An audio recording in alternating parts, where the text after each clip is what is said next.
Hello साथीहरू नमस्कार। तपाईँहरूलाई स्वागत छ हरेश सर युट्युब च्यानलमा। आज मैले लेसन 10 को ग्रामर लिएर आएको छु। ध्यान दिनु होला र कुनै प्रतिक्रियाहरू भएमा केही बुझ्नु भएन भने कमेन्ट गर्नु होला र केही गल्तीहरू भेट्नु भयो भने पनि कमेन्ट गर्नु होला है त। सुरु गरौँ आजको लेसन। लेसन 10 को ग्रामर सुरु गरौँ। इचिबानमा नाउन प्लस गा आरिमास इमास। यो आरिमास र इमास दुईटैको अर्थ छ भन्ने जनाउँछ। अब दुईटैको अर्थ छ भन्ने चाहिँ जनाउँछ, तर अब कुनले छ भन्ने कुन सेन्टेन्समा छ भनेर जनाउने अथवा आरिमास भनेर जनाउने, कुन सेन्टेन्समा इमास भनेर जनाउने भन्ने कुरा चाहिँ सिक्दैछौँ है त हामीले। गाडी छ भन्नु पर्यो भने आरिमास लगाउने कि इमास लगाउने, कस्तो कुरामा आरिमास लगाउने, कस्तो कुरामा इमास लगाउने, दुईटैको अर्थ भनेको छ भन्ने जनाउँछ अथवा हो भन्ने जनाउँछ। जस्तै यहाँ सेन्टेन्स हेरौँ एउटा। कुरुमागा आरिमास, गाडी छ। कुरुमागा आरिमास, गाडी छ। नन लिभिङ थिङमा आरिमास लगाउनु पर्छ। नन लिभिङ थिङमा के लगाउने? आरिमास लगाउने। कक्षा कोठामा विद्यार्थी छ। क्योसिचुनी गाकुसेइगा इमास। लिभिङ थिङ्समा के भयो त? इमास भयो। क्योसिचुनी कक्षा कोठामा गाकुसेइगा इमास। कक्षा कोठामा विद्यार्थी छ। यसरी चाहिँ हामी आरिमास र इमासको प्रयोग गर्छौँ। लिभिङ थिङ्स छ भने इमास, सजीव छ भने इमास, निर्जीव छ भने के छ? आरिमास, होइन? अब यसै गरी लेसन 10 को ग्रामरको यो निबन्धमा हेरौँ। ए प्लेस अनि नि प्लस बी गा आरिमास इमास। अब यो निबन्धमा चाहिँ के भन्न खोज्यो त भन्दाखेरि ए भनेको एउटा ठाउँको नाम हुन्छ, अनि ठाउँको नाम भन्दा पछाडि नि पार्टिकल लाग्छ। हामीले यो अगाडिकै लेसनमा नि पढिसकेका छौँ। प्लस अर्को सब्जेक्ट बी हुन्छ। यहाँ subject A plus subject B गा आरिमास अथवा इमास भन्ने चाहिँ हामीले सेन्टेन्स बनाउन खोजिरहेका छौँ। सुरुमा ए भनेको चाहिँ प्लेसको नाम, अनि बी भनेको चाहिँ के हुन्छ? कुनै ठाउँ अथवा कुनै ठाउँ भन्दा पनि सजीव अथवा निर्जीव दुईटा मध्ये एउटा हुन्छ। अनि गा आरिमास अनि इमास। बी भनेको ठाउँमा सजीव अथवा निर्जीवको नाम, होइन, नाउन, अनि आरिमास अथवा इमास। आरिमास र इमासको अगाडि गा पार्टिकल लाग्छ भन्ने कुरा त हामीलाई थाहा छ। कक्षा कोठामा विद्यार्थी छ, माथि पनि त्यही हो, तल पनि हामीले त्यही कुरा नै रिपिट गरेका छौँ। क्योसिचुनी गाकुसेइगा इमास। क्योसिचुनी गाकुसेइगा इमास। क्योसिचु भनेको ए ठाउँको नाम भयो, प्लेसको नाम, अनि नि पार्टिकल भयो, अनि प्लस अनि गा पार्टिकल त भइ नै हाल्छ। गाकुसेइ बी भनेको के हो त? गाकुसेइ, अनि गा पार्टिकल भइहाल्यो। अनि आरिमास अथवा इमास कुन राख्ने त? गाकुसेइ भनेको त के हो? लिभिङ थिङ्स हो। के गर्छौँ हामी? ई पार्टिकल राख्छौँ, के अरे इमास राख्छौँ। इमास राख्छौँ है त। कक्षा कोठामा विद्यार्थी छ भन्नु पऱ्यो भने के गर्छौँ त हामी? क्योसिचुनी गाकुसेइगा इमास। अब यही कुराले हेरौँ। सानबानमा ए वा बी प्लेस नि आरिमास अथवा इमास। ए भनेको एउटा सब्जेक्ट, अनि वा बी भनेको अर्को सब्जेक्ट, नि आरिमास अथवा इमास। यो प्याटर्नमा हामी फेरि अर्को सेन्टेन्स बनाऊँ। विद्यार्थी कक्षा कोठामा छ। गाकुसेइ वा क्योसिचुनी इमास। विद्यार्थी कहाँ छ?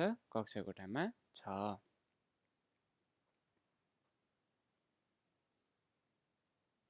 विद्यार्थी कक्षा कोठामा छ भन्नु पर्यो भने गाकुसे वा क्योसिचु नि इमास। त्यसरी चाहिँ हामी यो आडिमास र इमासको प्रयोग गर्छौँ।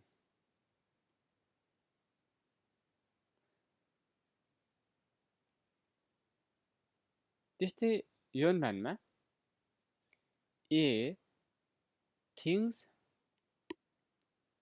पर्सन, प्लेस, त्यस पछाडि नो, बी भनेको एउटा पोजिसन हुन्छ, अनि नि नाउन प्लस गा आडिमास इमास। कुनै वस्तु, व्यक्ति र ठाउँको पछि नो पार्टिकल लगाउने, अनि कस्तो ठाउँमा छ त त्यसको पोजिसन के हो त्यसको पछाडि नि पार्टिकल लगाउने, अनि कुनै नाउन राख्ने, त्यसपछि गा आडिमास इमास। यो प्याटर्नमा हामी सेन्टेन्सहरू बनाउन प्र्याक्टिस गर्नेछौँ। टेबलको माथि किताब छ भन्नु पर्यो। चुकुए नो उए नि होनगा आडिमास। चुकुए नो उए नि होनगा आडिमास।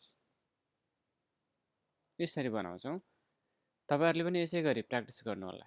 अब किताबको ठाउँमा बच्चा छ भन्नु पर्यो भने के गर्ने त? चुकुए नो उए नि होनगा कोदोमो, सरी, चुकुए नो उए नि कोदोमो गा इमास हुन्थ्यो हैन? चिल्ड्रेन छ भन्नु पर्यो भने। टेबलको माथि त यहाँ त के छ? किताब छ।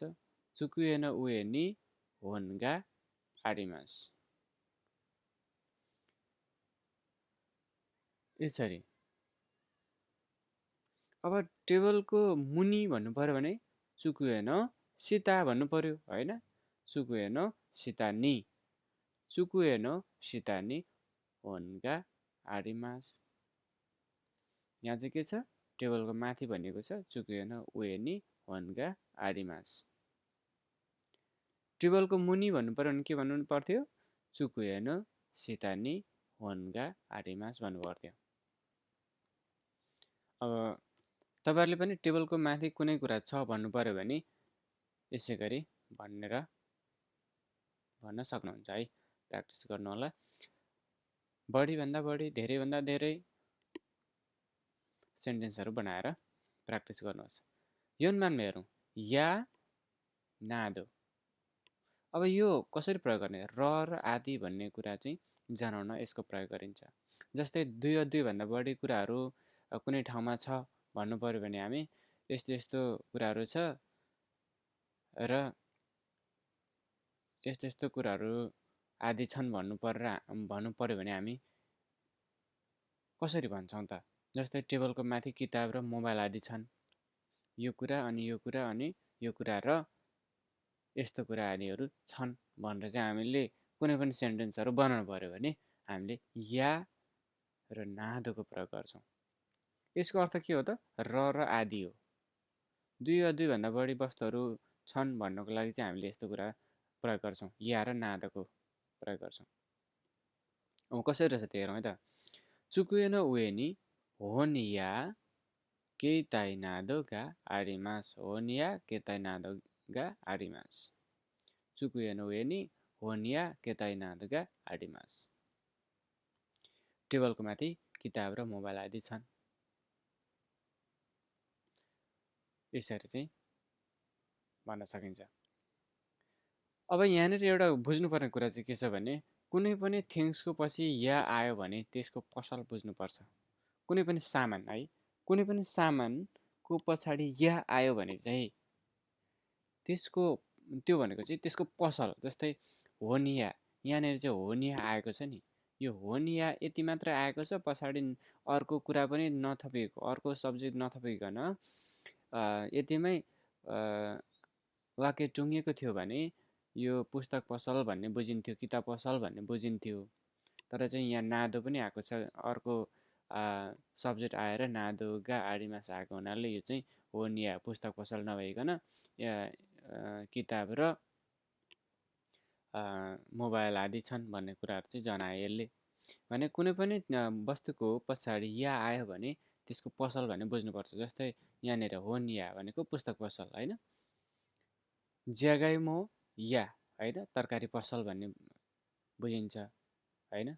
ज्यागाइमोको पछि या आयो भने तरकारी पसल भन्ने बुझ्नु पर्यो होइन। खाबान या आयो भने होइन झोला पसल भन्ने बुझ्नु पर्यो। त्यसरी बुझ्नुपर्छ है। अब या र नादोको प्रयोग त हामीले बुझिहाल्यौँ। या र नादो चुकुएन उयो नि होन या केताई नादोगा आडिमास, यसरी बुझ्नुपर्छ। कन्फ्युज नहुनु होला। कुनै पनि थिङ्सको पछि या आयो भने त्यसको पसल भनेर बुझ्नुपर्छ। होन या भनेको पुस्तक पसल। प्रश्नको सुरुमा नानी आयो भने आरिमास हुन्छ। प्रश्नको सुरुमा नानी आयो भने आरिमास हुन्छ। यो कुरा पनि इम्पोर्टेन्ट छ। प्रश्नको सुरुमा दारे आयो भने इमास हुन्छ भन्ने कुरा पनि नोट गर्नु होला। यो पनि बुझ्नुपर्छ। प्रश्नको सुरुमा दारे आयो भने इमास हुन्छ होइन। लिभिङ थिङ्सलाई सोधिन्छ दारे भन्ने कुरा होइन। प्रश्नको सुरुमा नानी आयो भने आरिमास हुन्छ। नन लिभिङ थिङ्सलाई प्रयोग गरिन्छ। प्रश्नको सुरुमा दारे आयो भने इमास, प्रश्नको सुरुमा नानी आयो भने आरिमास।